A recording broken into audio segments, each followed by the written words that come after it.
And from cheese is the best food, which... That's an awesome I like username. the names of our sentences. Yes. Which is the best Power Ranger? Oh, wow. Best Power Ranger. The yellow one? Oh, gosh. I'm gonna have to say, I I haven't watched much of it, but I have seen reviews. I'm gonna have to go with Kimberly, the pink one, because I saw this one clip where she'd been kidnapped by the villains and dressed up as Rita Repulsa, and she just did is it Repulsa or Repulsa? Either way, Repulsa. she just did a spot on impersonation of her. Nice job, Valley Girl. I can't really even say because it has been a long time since I've seen it, and not to mention I don't remember anything about Pokemon. What the hell about Power Rangers at all? Gotta catch them all. Hey, we gotta catch them all.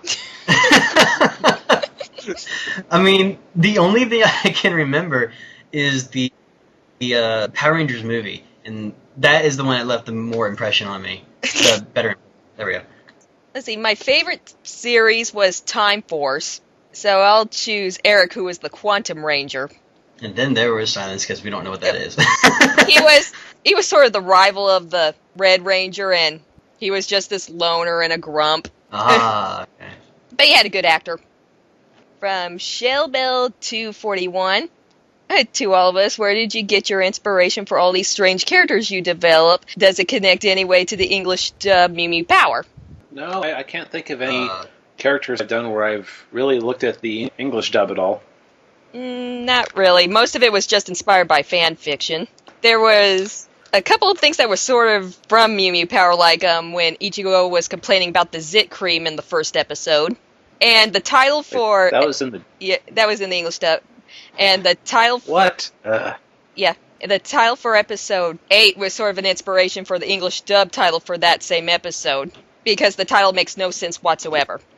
And really, when you make less sense in the Japanese titles, that's saying something. Because usually Japanese episode titles for anime are like run-on sentences written by ADHD second graders. I noticed they kind of spoiled the episode, too. I know. Mm-hmm. It's like, episode 15, Ichigo defeats a lizard man, or whatever. There is no such episode, of course, but it's in the style. Or like episode 27, Ichigo's running to Aoyama to see if he's still there waiting for her, and then the title comes up saying, "I love you, Aoyama's shocking declaration." Oh, wow. What?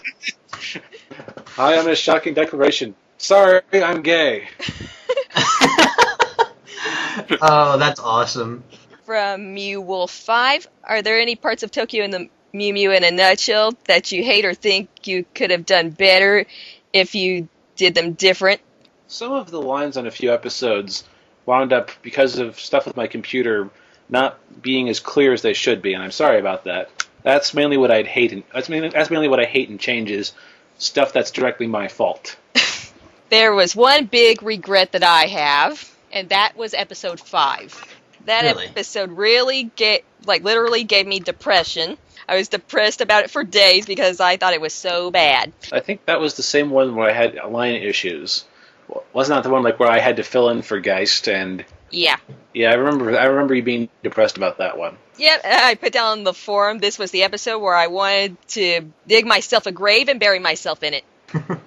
Ouch. Yeah, it's just, it took so long to put it up, it was like our shortest episode, and I didn't think it was that funny. That was the one with the steroids, right? Yeah. I thought that the idea of it being about steroids was pretty funny.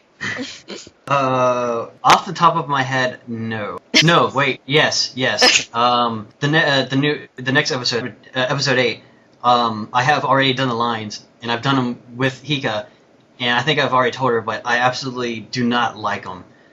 I went back and listened to them, and I was like, these sound horrible. And I think it's more so just because of the fact that I need a new mic. And I do have a new microphone, but it's a microphone that's on a webcam, and I haven't even messed with it to hear the quality between my old one and the webcam. But I'm actually trying to buy a new one. I'm trying to, but money is something hard to come by at the moment. And from the same person, is it hard to get the right voices for the characters?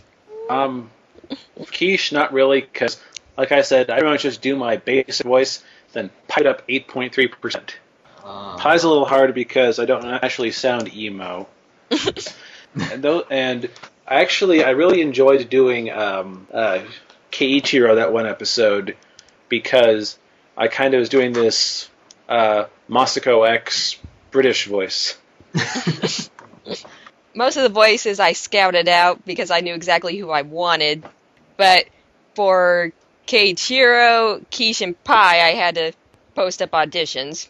Right, which is how I found you. Mm-hmm. And the guy I actually chose for Pie didn't even confirm his role, so I asked you to do that too. Right. In fact, as I recall, I was the only one who actually auditioned for Quiche, so I've always suspected that's why my little weird Gollum voice got the part. You were funny. I saw potential. Thanks. And Aoyama was my usual Aoyama voice, but I made it slightly deeper and sounded a little bit more kind of dumb. Duh. There are times when I'm just not in the mood to sound like Ryu, and it's horrible when I'm not in the mood, and I can't even really explain it, but it does not sound like him whatsoever, and the acting is horrible. I think, actually, to be honest, one of the episodes was kind of like that. I can't remember which one, but if I watched all of them, I could pick it out, like, with no problem, and be like, yep, that's the one I sucked at. But, yeah, that's pretty much it for me. Next question from Cookie Monster is evil, with evil in capital letters. What? It says what? Cookie Say yes Monster. for crime, that's good enough for me. It says It says Cookie Monster is, and then evil with capitalized letters. Oh my god. Are you Seriously, where do you people come up with these names? I don't know. Seriously. And to be honest, like, Cookie Monster was my favorite, and how could you do that? I mean, I almost wanted to just not answer this question. Oh god, no, I'm kidding. I want the answer. Okay, it says, are you going to make a parody for each episode, or are you just going to skip like 20 pointless episodes towards the end of the series? I think the plan is to do them all eventually. Mm-hmm. I just need to get people to send their lines in quicker. Yeah, people that I can't even remember who is missing their lines at the moment. People, yeah, you out there, you know who you are and stuff. You. In fact, if you're one of those people, stop listening to this podcast right now and record your lines. Shame. Yes, very big shame. Gosh. From Mew132 to me, which episode of Tokyo Mew are you most looking forward to dubbing? Ooh. There's quite a few. I'm looking forward to episode 12. There's going to be a sort of connection to something that Aoyama mentioned in the first episode. And a little hint is his first date. Episode 13, I was thinking of sort of making that a musical in a way, if I could pull it off. And if we ever get that far, 26. Which one's 26? The Tokyo Tower episode. Oh, right. Buddy. The one where they could fly for some reason. I mean, seriously, Tokyo Mew Mew is a good magical girl show, but they have the most vaguely defined powers ever. I have the power of the wolf, so what do? Bite people? No, I fly and shoot things with my cross gun. It's a whip. Fine, cross whip. Whatever. My point remains. Or, I have wildcat powers. I hit things with my ripped off Sailor Moon bell. And black pink energy. And also fly. It's not my fault. I probably would have never have noticed the similarity if Hika hadn't pointed it out in the episode. Well, in the show's defense, there's a lot of magical girl shows with like heart-shaped weapons that. Bell thing. Yeah, I think I saw a similar one in one of the Pretty Cure series, and the heart-shaped wand almost in every magical girl show I've seen. Yeah, come on, magical girl shows. Think outside the box.